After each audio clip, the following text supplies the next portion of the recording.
Encounter is brought to you by the Broome County Council of Churches, where we connect compassion with needs as we inspire growth with dignity. You'll find us in special places throughout the community. For those who remain hungry, we provide meals. For those who are challenged, we build wheelchair ramps. We comfort those who are ill, minister to those who are confined, and we remain an advocate for change and understanding on behalf of every element of our community. Connect and inspire. Encounter the Broome County Council of Churches. Good morning, I'm Jeff Kellam, and I'm your host today on Encounter. Not having gotten the Daily Show gig, I'm still here.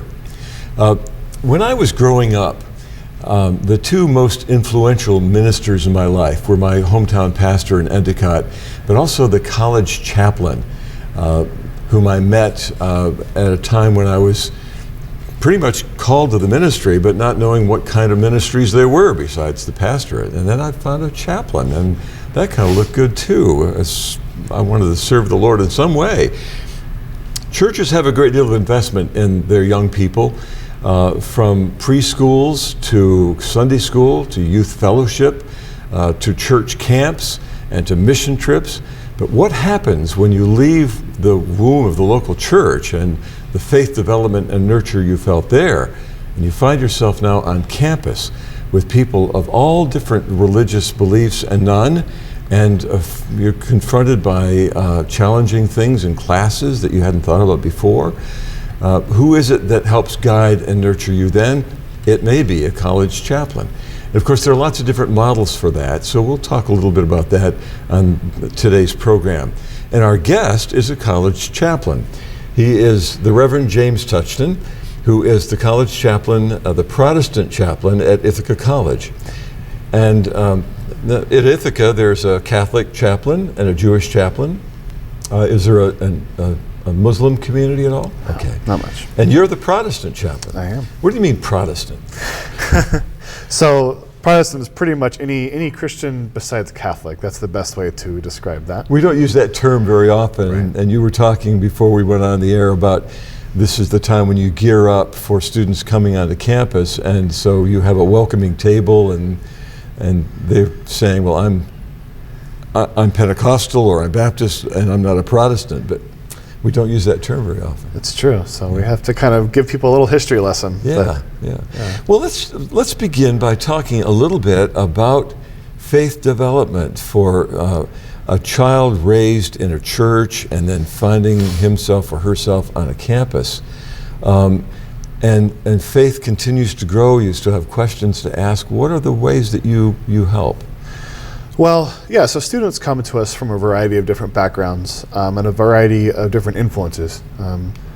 For the most part, parents are usually the primary functional role in that, if they played a role. If not, it was the church in some form or capacity. For many of our students, it was a parachurch organization like Young Life or something like that, where they begin their spiritual formation outside of the walls of a church. And so they're nurtured in some way, and they're taught, and they have Bible studies and Sunday school and catechisms and everything else. And so when they come to college, for the most part, they're still echoing the faith of their parents or the faith of their church or the faith of their peers. Sure. Which is a great start. But college is about becoming your own person. It's about becoming an adult. It's about thinking on your own and making your own decisions and learning to think critically.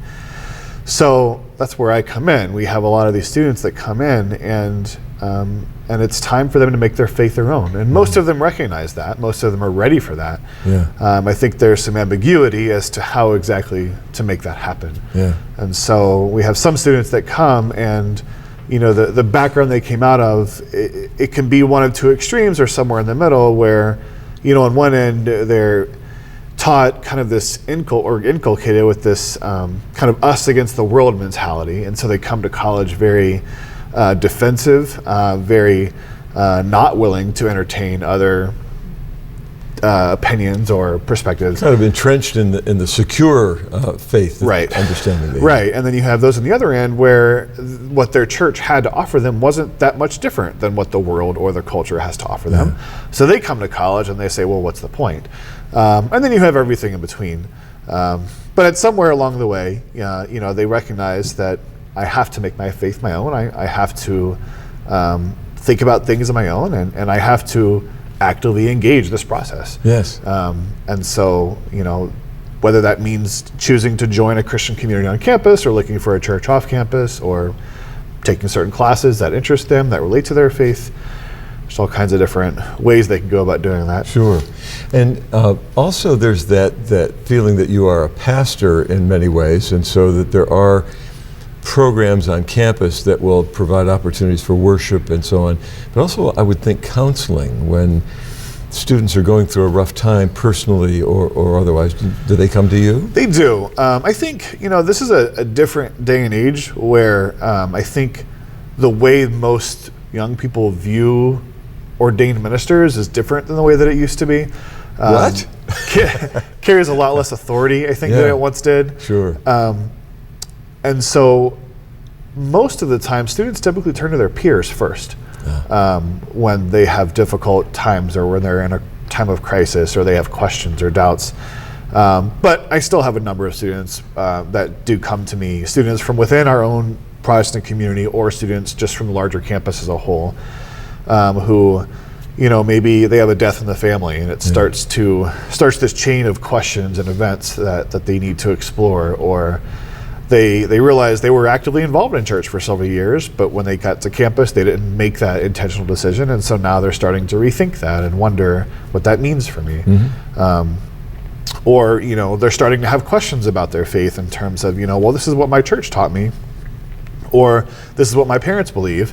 This is what I thought I believed, but then I took this class and this happened, or then I met my friend in the Protestant community and they're a pretty great Christian, but they believe this, and I don't know about that. And so they have all that kinds of turmoil that starts to develop. Sure. Yeah, I would think just in terms of the Protestant community itself, you have students who are coming from a fairly evangelical, fundamentalist perspective to others who grew up in a different kind of atmosphere, and now they're all coming together singing a hymn or participating in worship or a service project, and that in itself is a growth project, to realize that your narrow view can be widened. Absolutely. And still be legitimate. That's a part of our daily life together in community. I think those kinds of conversations happen almost on a daily basis between students as they get to know each other, whether it be in a small group Bible study or in leadership opportunities or on a mission trip or something. They just happen organically, and it's a good thing. And one of your challenges is to help people understand the other person's point of view without being judgmental. Exactly, because it's not my job to change someone's opinion, but it is my job to help them think through that, to think through it faithfully and holistically, and in a way that's going to help them further their faith, and to keep the community united in Christ. And so, when we have these potentially divisive topics come up, topics that can ruin churches, it's my hope and my prayer and my goal to make that a growth edge instead of a divisive opportunity. Because that's once they leave the campus environment, they are now thrown into an even wider environment, and they want to be comfortable with their faith. Yeah, and I think that diverse ecumenical environment is new for many of them, because how many churches do you know where you have this broad array of variety of opinions on things like baptism or the origins of the universe or human sexuality or any number of those things? Most churches are going to have somewhat of an official position or something along those lines. And so then they get to college and they're thrown in this environment where you have Christians from all different walks of life with all kinds of different interpretations about things like that. So that's new for them. And, I tell people these students are having conversations at the ages of 18, 19, 20 years old that I didn't have until I was probably 25, 26. Yeah. So I commend them for that. Yeah, and I didn't have them till 40. When we talk about campus ministry too, we have to recognize there are lots of different kinds of campuses because there are lots of different kinds of colleges, universities. Some of them have been started by church groups or church denominations and continue to be church-oriented and supported by their churches. So they have a chaplain for their community and probably playing a pretty central role in the life of the university or the college. There are other schools that are state-supported and may not have a paid chaplain, but have some sort of campus ministry in the next block away from campus that's Right. pretty active. Ithaca College is a private school, but it supports financially the budgets of this chapel, which is not just the Protestant chapel, but the chapel for the whole community. Right. Tell me a little bit about how that works. Yeah, the way Ithaca College does that is actually very unique. I went to school at a state university where we probably had 20 or 25 different Christian groups on campus of every different flavor and denominational background and walk of life. But they were all fairly small. Most of them were not necessarily staffed by an ordained minister or someone who had to raise their own support. And so there was a lot of turnover and instability. And they weren't financially supported by the school.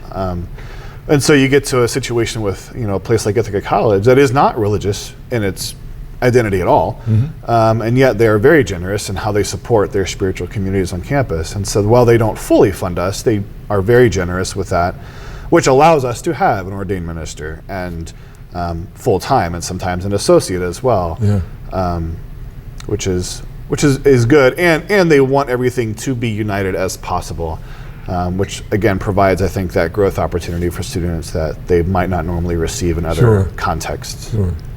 And what led you to become a chaplain? Was that your vocational track when you felt called to the ministry?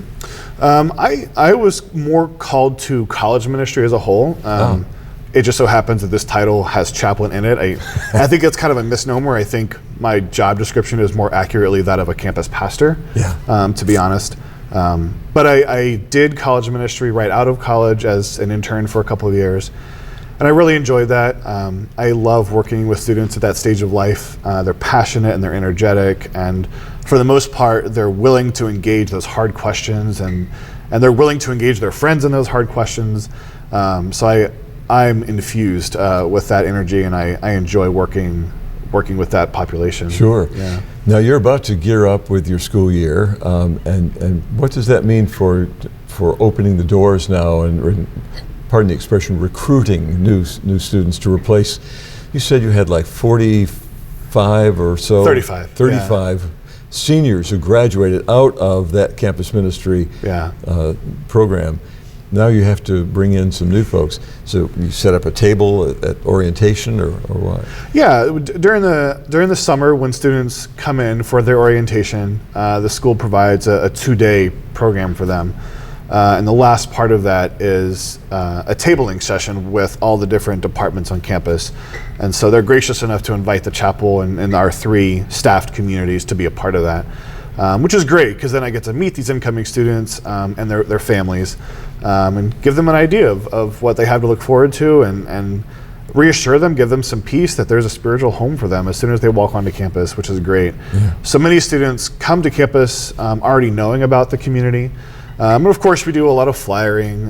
We have, announcements on campus and things like that. So we get the word out. A broad spectrum of programs too, I would think. What are some of the things that you do? Maybe I should remind folks that our guest is the Reverend James Touchton. He's the Protestant chaplain at Ithaca College, working with other denominations or other faith groups. But you're the Protestant chaplain. What are some of the programs that you offer for a broad range of activities? Yeah, so we operate very much as a church in many ways. We have Sunday services at 5 o'clock in the evening. So that's a relief. I thought you were going to say 5 o'clock in the morning. No. Good luck with that. We want students to be able to still go off campus to church if they so choose. Yes. But if not, then we have a service for them at 5.